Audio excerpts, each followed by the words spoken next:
ಆತ್ಮೀಯ H16 ನ್ಯೂಸ್ಗೆ ಸ್ವಾಗತ. ನಾನು ನಿಮ್ಮವ ಅದು ಮಲ್ಲಪ್ಪ ಜೋತವರು. ಆದಮೇಲೆ ಸಮರಾಭ್ಯಾಸ, ಯುದ್ಧದ ತಯಾರಿ, ಅದರಲ್ಲೂ ವಾಯುಪಡೆಯ ಸಮರಾಭ್ಯಾಸ ಸ್ಟಾರ್ಟ್ ಆಗಿಬಿಟ್ಟದ.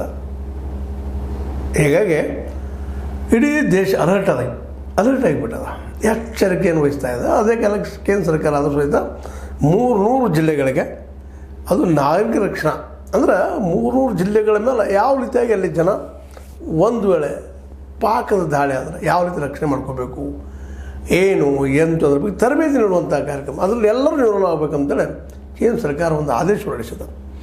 ಮತ್ತು ಈಗ ಅದು ಬೇಕಾದಂಥ ವಿಷಯ. ಜೊತೆಗೆ ಎದುರಾಳಿಯ ಮನೋಬಲವನ್ನು ಕುಗ್ಗಿಸುವಂಥ ಕೆಲಸ ಸಹಿತ ನಡೀತಾ ಇದೆ ಅಂತ.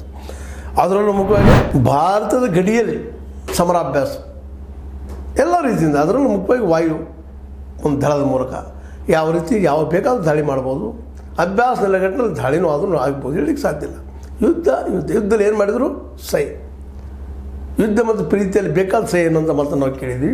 ಇವತ್ತು ಅದನ್ನು ಈಗ ಮತ್ತೊಮ್ಮೆ ಅನುಭವಿಸುವಂಥದ್ದು ಈಗಾಗಲೇ ನಮ್ಮ ಹಿಂದಿನ ಜನ ಅನುಭವಿಸಿದಾರೆ. 2071ರಲ್ಲಿ ಆಗಿರ್ಬೋದು, 62ರಲ್ಲಿ ಚೈನಾ ಜೊತೆಗೆ ಆಗಿರ್ಬೋದು, ಇನ್ನೂರ ದೇಶಗಳ ಮೇನ್ ಇರೋದು ನಮ್ಮೆರಡ ದೇಶ. ಒಂದು ಪಾಕಿಸ್ತಾನ, ಇನ್ನೊಂದು ಕಡೆ ಚೈನಾ. ಇವೆರಡು ದೇಶಗಳು ನಾವು ಸತತ ವೈರತ್ವವನ್ನು ಅವ್ರ ಜೊತೆ ಸಾಧಿಸೋದು ಬಂದಿದ್ದೀವೋ ಅಥವಾ ಅವ್ರು ನಮ್ಮ ಜೊತೆ ಸಾಧಿಸೋದು ಬಂದಿದ್ದಾರೋ, ಹೊಂದಾಣಿಕೆ ಇಲ್ಲದಕ್ಕೆ ಮೇಲಿನ ಮೇಲೆ ಯುದ್ಧಗಳು ಆಗ್ತಾ ಇದ್ದಾವೆ. ಆ ನೆಲೆಯಲ್ಲೇ ನಾವು ಸಾಕಷ್ಟು ನಮ್ಮ ಡಿಫೆನ್ಸಿಗಾಗಿ, ರಕ್ಷಣೆಗಾಗಿ ಖರ್ಚು ಸಹ ಮಾಡ್ತಾಯಿದ್ವಿ.